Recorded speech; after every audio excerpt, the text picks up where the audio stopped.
Coucou à tous. Alors aujourd'hui je suis allée au National Gallery of Modern Art, donc c'est le musée en fait d'art moderne.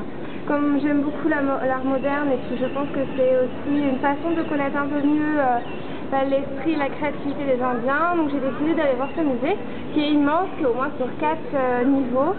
Ça commence dans la période en fait de la compagnie painting. C'est en fait des peintures qui ont été faites par des artistes indiens locaux pour satisfaire les mécènes britanniques. Donc ils ont fait ça jusqu'à la colonisation en fait, enfin la fin de la colonisation des Britanniques en Inde. Donc comme je vous en avais parlé pour le musée national de Delhi, il y a donc des miniatures avec des détails extrêmement précis, c'est très joli, très coloré. Et par contre, le visage en fait n'exprime pas vraiment de sentiments ou d'émotions. Il y a aussi des corps qui sont de couleur bleue, comme dans Avatar par exemple. C'est très drôle. Et sinon, il y a toute une partie d'art moderne donc du 21e et 20e siècle, où là on peut voir qu'ils jouent plus sur les matières, et également sur plus la partie érotique, que l'on n'aperçoit pas dans les siècles précédents. Voilà, après donc 1h30, 2 heures passées à National Gallery, je suis allée au Can Market, c'est un marché en fait qui est plus dédié aux expats, je pense. Parce que j'ai vu des petites boutiques comme The Body Shop ou Occitane et des petits supermarchés où on peut même trouver du Perrier, de la vache qui rit. Et c'est assez prisé par, je pense, les classes supérieures de Delhi. Il y a même des parkings privés, enfin... Mais c'était intéressant de voir un petit peu les boutiques chic et de luxe en fait de Delhi. Et puis en fait ça me permettait d'aller ensuite au Lodi Garden où je me trouve actuellement. Donc il y a un petit lac à l'intérieur avec une fontaine qui est immense.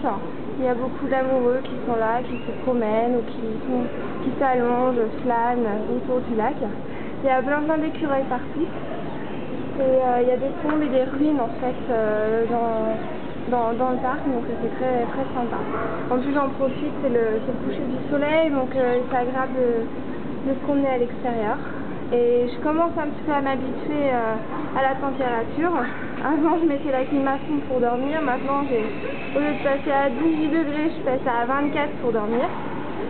Et puis sinon hier au niveau de mon allergie, il faut que je fasse vachement attention, donc je suis allée dans un restaurant avec Ivan qui était écrit en fait, mentionné dans le nom Internet. Et ensuite je lui ai montré donc un papier où c'est écrit en hindi mon problème. Et en fait le papier il est passé dans les mains au moins de 50 personnes différentes dans le restaurant parce qu'il y en avait qui ne savaient pas lire ou qui ne savaient pas lire l'hindi. Et puis après pour pouvoir le traduire en anglais, enfin bon bref. Et finalement ils m'ont proposé de prendre qu'un midi, et en fait c'est simplement du yaourt avec des espèces de beignets de semoule. En fait c'est dégoûtant, j'ai pas du tout aimé. Donc au final on est allé manger dans un resto plus européen où j'ai pu manger des penne à la sauce tomate et puis des fruits en dessert. Et sinon après, pour finir la soirée, on est allé boire un verre au Rodeo, c'est sur la place centrale en fait de Delhi, qui s'appelle Central Park comme à New York. Et le bar est super marrant parce que les sièges sont en forme de selle de cheval, donc on a l'impression vraiment d'être sur un cheval. Donc j'ai pris un mojito et ça va, c'était pas trop mal. Après les serveurs ils sont habillés en cow-boy, ils ont même la moustache, le faux revolver, c'était très marrant. Voilà, je vous fais de gros bisous et puis à très vite, salut.